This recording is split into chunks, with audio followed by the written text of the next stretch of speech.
Jangan lupa subscribe. Jangan lupa subscribe. Bahkan kalau perlu kita nggak butuh oposisi kok, ya kita butuh gotong royong, kita butuh demokrasi gotong royong, nggak dibutuhkan lagi oposisi. Dan bersatu itu bukan berarti check and balance tidak hidup. Kita bisa musyawarahkan dalam sistem demokrasi kita sendiri. Bisa. Kita Golkar dan partai lain yang satu koalisi bukan berarti kita selalu satu pandangan, tapi kita bisa selesaikan secara baik. Gitu ya. Jadi bukan berarti tidak ada oposisi, tidak ada check and balance, itu pasti ada. Assalamualaikum warahmatullahi wabarakatuh. Jumpa lagi kita sahabat BN. Sekali mendengar memang kita agak terkejut ketika di negara demokrasi ini seorang ketua MPR, pimpinan lembaga tinggi negara, mengatakan kita tidak butuh lagi oposisi, kita butuh demokrasi gotong royong. Mudah-mudahan kita yang dimaksudkannya di sini dia dan kroninya, bukan kita dalam artian seluruh warga negara Indonesia, termasuk rakyat.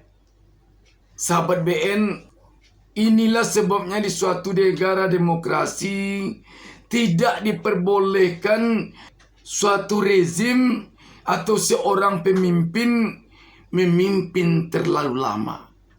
Sebab ketika sebuah rezim atau seorang pemimpin berkuasa terlalu lama, semakin lama dia berkuasa, dia akan semakin cenderung untuk memegang kekuasaannya itu pada satu tangan, pada satu kekuasaan.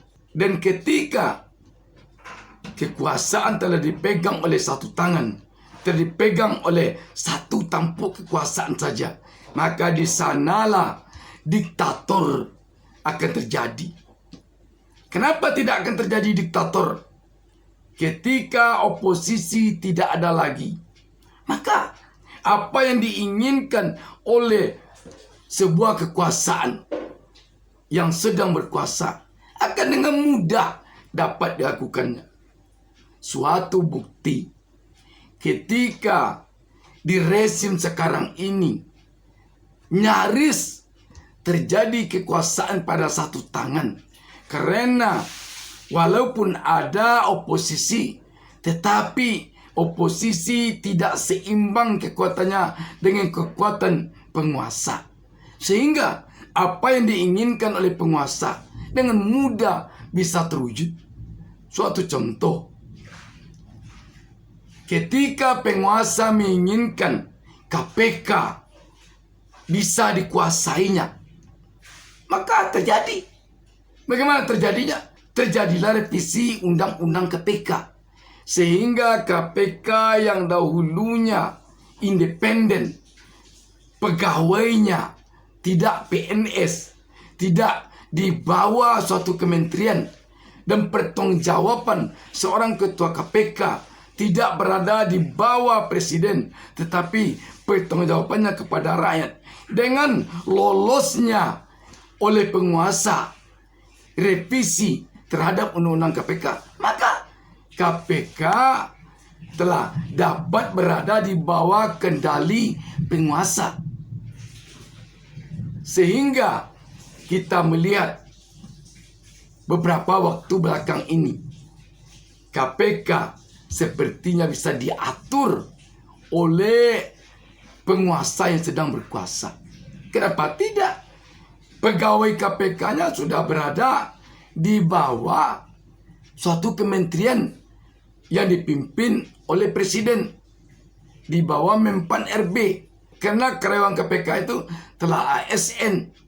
Bagaimana lagi KPK akan bisa bebas bergerak ketika karyawannya di bawah, pegawainya telah berada di bawah suatu menteri? Artinya bisa saja dikatakan KPK bahkan bisa jadi telah berada di bawah suatu kementerian. Dan dampaknya dirasakan oleh rakyat bagaimana gerak-gerik KPK akhir-akhir ini. Selanjutnya, Undang-Undang Omnibus Law betapa kita melihat dulu rakyat demikian tidak menginginkannya undang-undang itu karena dirasakan oleh rakyat merugikan rakyat, terutama merugikan pekerja, merugikan buruh. Tetapi karena kekuatan dari oposisi tidak seimbang dengan kekuatan penguasa di DPR khususnya, maka karena ini diinginkan oleh penguasa, lolos undang-undang itu. Tidak peduli rakyat tidak mau, tidak peduli rakyat tidak suka dengan undang-undang itu. Yang penting penguasa suka, yang penting pemerintah yang sedang berkuasa suka. Demikian juga ketika MK bisa dikendalikan oleh penguasa karena saudaranya penguasa, karena adik iparnya presiden yang memimpin MK itu. Apa yang tidak terjadi? Anak presiden yang belum memenuhi syarat untuk menjadi cawapres, maka bisa terjadi. Jika dihubungkan dengan apa yang disampaikan oleh Ketua MPR ini, maka jelaslah di sini bahwa semakin lama suatu rezim berkuasa, semakin punya keberanian kekuasaan itu, rezim itu, pemimpin itu untuk mengambil langkah-langkah yang sesungguhnya tidak lazim diambil di sebuah negara demokrasi.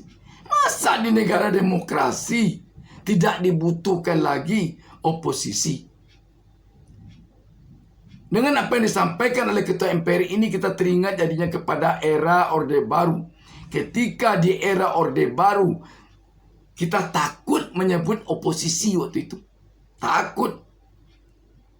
Sulit sekali orang yang berani menyebut oposisi. Kata oposisi saja takut orang menyebutnya di era Orde Baru. Apalagi kalau melakukan oposisi. Maka sekarang ini wajar kalau Ketua MPR ini berani mengatakan bahwa kita tidak butuh katanya oposisi. Yang dibutuhkan adalah demokrasi gotong royong. Bersama-sama saja. Musyawarahkan saja. Bagaimana musyawarahnya akan bisa check and balance kalau tidak ada oposisi.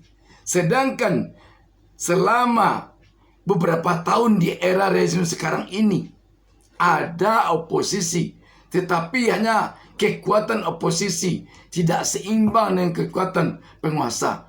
Begini jadinya. Apalagi kalau sama sekali tidak ada oposisi. Jadi yang butuh oposisi itu memang bukan penguasa. Yang butuh oposisi itu rakyat. Karena rakyatlah yang akan menderita. Karena rakyatlah yang tidak akan mendapatkan keadilan kalau oposisi tidak ada di negeri ini lagi. Karena itu, yang butuh oposisi itu rakyat, bukan penguasa. Apakah hasil putusan MK yang akan diumumkan oleh Hakim MK pada tanggal 22 April ini nanti akan menjadikan negara Indonesia ini memang negara yang tidak lagi punya oposisi? Ataukah bagaimana? Mari kita tunggu. Wassalamualaikum warahmatullahi wabarakatuh.